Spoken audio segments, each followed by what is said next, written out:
Civil services has come a long way since the British Raj Indian Civil Service to its present avatar of Indian Administrative Service. The requirements have changed, the expectations have changed.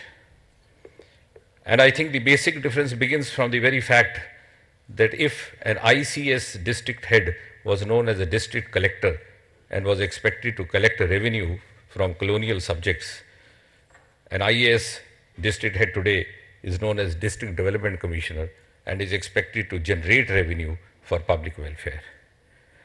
Over the last 68 years, there have been a number of changes, modifications, but I would prefer to dwell on some of the landmark breakthroughs during the last 2 years since we have been around in the government.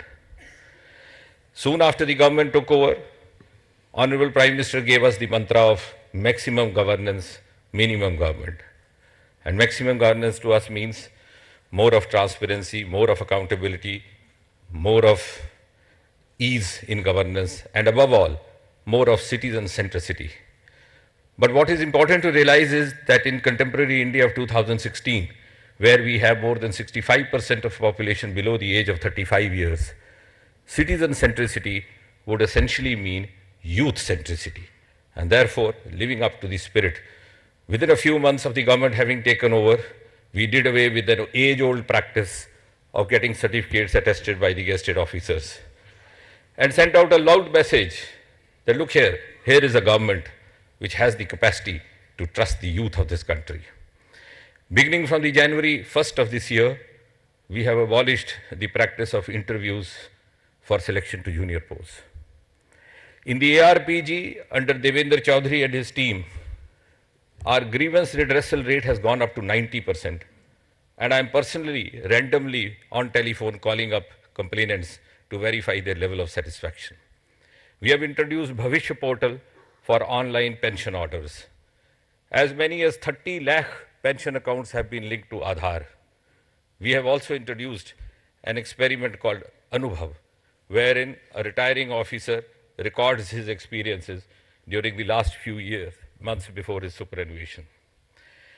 At the same time, ladies and gentlemen, I am seriously conscious of the fact that bureaucrats are an essential tool for governance, and therefore, good governance cannot be achieved with bad tools. In the last 2 years, we have taken a number of measures to create a work-friendly environment for the bureaucrats, for the civil servants, so that they can perform to the best of their ability, to the best of their potential, whether it is in the form of yoga, whether it is in the liberalization in the LTC and the transfer policies, and whether it is, as Cabinet Secretary was mentioning, awarding some of the better performers.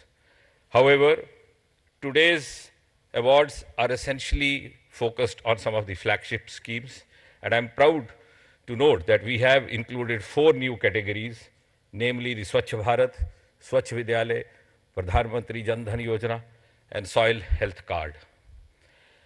And another unique feature this year has been that we have tried to give it a wider format. I am delighted to point out to Honorable Prime Minister that as many as 8 ministers from the Union Council participated in the day-long deliberations of Civil Services Day yesterday. Without taking much time, I would, on behalf of the department, reiterate that we are consistently moving forward to achieve the goal of maximum governance laid down by the Honorable Prime Minister.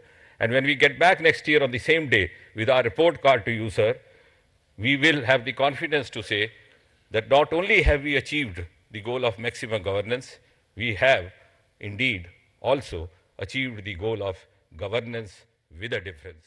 Thank you. The great effort made by Mr. Vladimir Putin in convening the Tiger Summit in 2010